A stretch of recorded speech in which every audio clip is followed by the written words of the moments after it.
Welcome to Workplace Psychology with Dr. Martha Greidick. I'm Dr. Martha Greidick.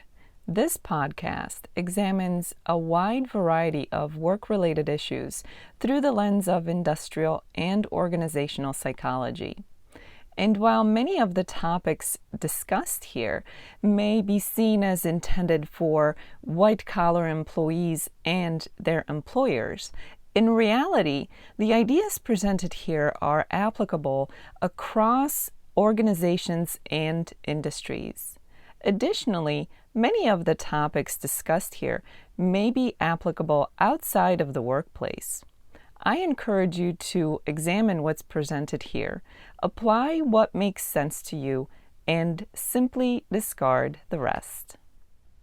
Distractions are a part of life, both at work and outside of work. So whether you're working at the office on site or whether you're working remotely and work from home, you're probably experiencing more distractions than you would like to. Some distractions are externally driven, meaning they come from others, other people, other sources, and they may be classified as either work-related or non-work-related. So of course, you already know what some of the work-related external types of distractions could be. For example, emails or the phone ringing. And non-work-related could be a chatty coworker. Sometimes distractions can come from the self as well, and they can be either external in nature, such as surfing the internet or checking social media, or internal in nature, such as being distracted because you have other things on your mind, or daydreaming, or simply getting lost in your thoughts. Whatever the source of distractions and however you look at them, the bottom line is that distractions can be a big time waster at the workplace. Some studies suggest that as much as half of the time spent at work is spent unproductively, meaning doing things that are not work-related or productive for work. It's not difficult to imagine that a lot of that time wasting is related to distractions of all kinds. Imagine the shift in productivity if distractions could be minimized or eliminated altogether. Two of the most obvious benefits of eliminating or minimizing distractions could be either simply getting more things done during the same period of time, or getting things done in a short period of time and having to work fewer hours as a result. Some studies have shown that employees who were very focused and stayed on task were able to get their work done in a much shorter amount of time than their regular work day. And while that sounds like a very attractive option, not everybody has the opportunity or the ability to do that. Some jobs, by their very nature, and some work environments by their very nature, simply have more distractions than others. And of course, there is something to be said about the social component of interacting with your colleagues and interacting with other people at work in general. Not all interactions are going to be strictly work-related. Having said all that, it's still important to understand that distractions absolutely can be minimized so that your focus and productivity can be regained. As with anything else, making a change takes time and effort, and it all starts with an intention to make a change. Once you decide to really work on minimizing as many distractions as possible and eliminating those that can be eliminated, it's time to come up with a game plan. Having an outlined plan of action is critical to your success in regaining your focus and minimizing the distractions in your work environment. remember that the idea here is not to tackle everything all at once and eliminate all distractions that could possibly come up during the day. That would be a Herculean task. The idea here is to be more realistic and approach this with a systematic type of approach where you're chipping away at the problem a little bit at a time until you get to a point where the solution is acceptable to you. So start by determining to complete one or maybe two tasks from beginning to end without any distractions.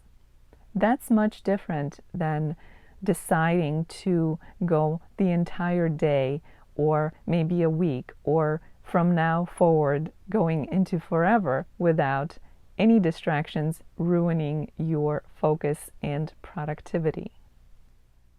While you're working on that one or two tasks, you may have to do things such as ignore emails, ignore visitors, close your office door, maybe even put your phone on Do Not Disturb. And if you work in a noisy environment or an environment that is otherwise distracting with sounds, you may have to use headphones to help you maybe listen to some white noise or some relaxing type of sounds that will help you to be focused and not be distracted by external noises.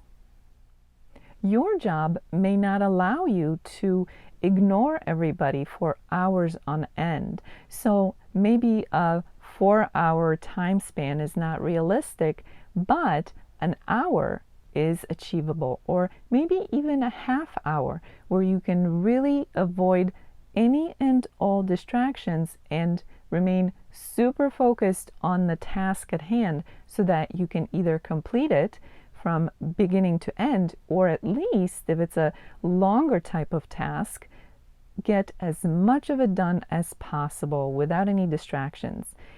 You may be surprised to learn how much you can achieve when you're not being pulled in all different directions and being distracted by other things or other people.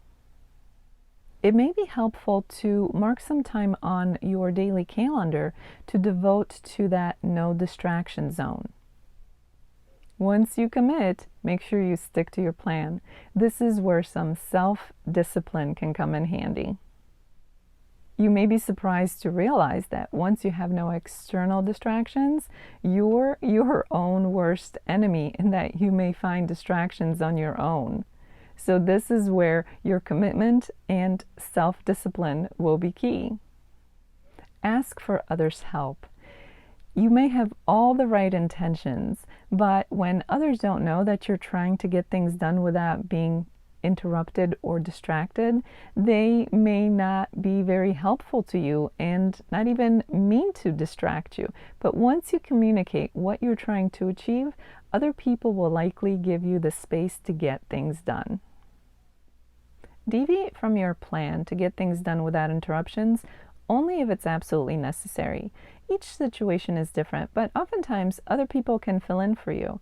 But you have to remember that sometimes you just have no choice and have to allow for an interruption. So stick to your plans the best that you can, but remember that you have to be flexible in order to get through the day. So some days it will work better than other days, and that's simply a reality of life. I tell you that so that you're not discouraged. Don't give up the first time that somebody interrupts you with an emergency. Adjust your approach and your plan of action as needed until you find something that works. And remember that what works today may be a little bit different than what works tomorrow. So be flexible and don't let changes discourage you. The key is to be consistent and to remain committed to finding times during the day where you can tackle your work, your tasks without interruptions so that you can maximize your focus and maximize your productivity. Today, you may be able to carve out some time to stay focused and uninterrupted in the morning. Tomorrow, it may be the afternoon. Go with the flow and do the best you can, but stay consistent. Since distractions seem to be everywhere, sometimes it's just easier to give in than to put in the time and effort to regain our focus and find some time where distractions are not allowed. But that may be partly due to conditioning. You may have been interrupted and distracted so many times for so long that you've come to think that there is no other way and you have no other choice. But I'm here to assure you that you have a choice and you can take your power back, where you find some time to be uninterrupted and you can regain your focus. But as with anything else, it will take time and effort. So that means a commitment on your end. Having said that, it's also important to mention that sometimes life gives us no choice, and an interruption or a distraction will simply plop itself right in front of us. When that happens, just deal with it and go with the flow. As long as you stay consistent with your efforts, you are bound to find success by minimizing and eliminating distractions and regaining your focus and productivity. As with everything else, practice makes better. So give it some time and don't expect to be an expert at this overnight. As this episode comes to an end, let's review what was discussed. First, we all know that distractions are a part of life, both at work and outside of the workplace. Sometimes those distractions come courtesy of others. Sometimes the distractions come from ourselves. But whatever the source, they tend to be big time wasters. However, the good news is that distractions can be minimized and sometimes even eliminated in order to regain focus and productivity. It takes time and effort and a plan of action. Consistency is key, and flexibility is important to your success. While self-discipline is important, remember that you should also ask others for help so that they understand you're on a mission to carve out some time to have no distractions or interruptions so that you can maximize your focus. Adjust your approach and your plan of action as necessary until you find a formula that works best. And remember that you'll have to be flexible in order to be successful. Some days will be helpful to you, while others will seem to be a battle. In the end, your persistence will be the key to your success. As the week unfolds, I invite you to examine your own ability to focus as it relates to distractions. What kind of distractions? How many distractions are you experiencing? How much are distractions affecting your ability to focus and get things done? Are the distractions in your experience mostly externally driven, meaning by other people or situations? Or are you your own worst enemy by getting lost in your thoughts, daydreaming, or getting lost in social media or internet surfing? Those are the kinds of things that will help you to create your own plan of action so that you can focus on regaining your focus. Having a plan is part of the equation. It's important to be committed to change. Understand that change takes time and effort, and that you'll have to be flexible. You may have to change your plan of action before you find one that works for you. And some days you may have to change on the spot to accommodate situations at hand. But as long as you stay consistent in your efforts, your success is bound to show up sooner rather than later. Thank you for joining me today. Please subscribe to this podcast. I hope that you will join me again next time. Until then, I wish you joy and well-being.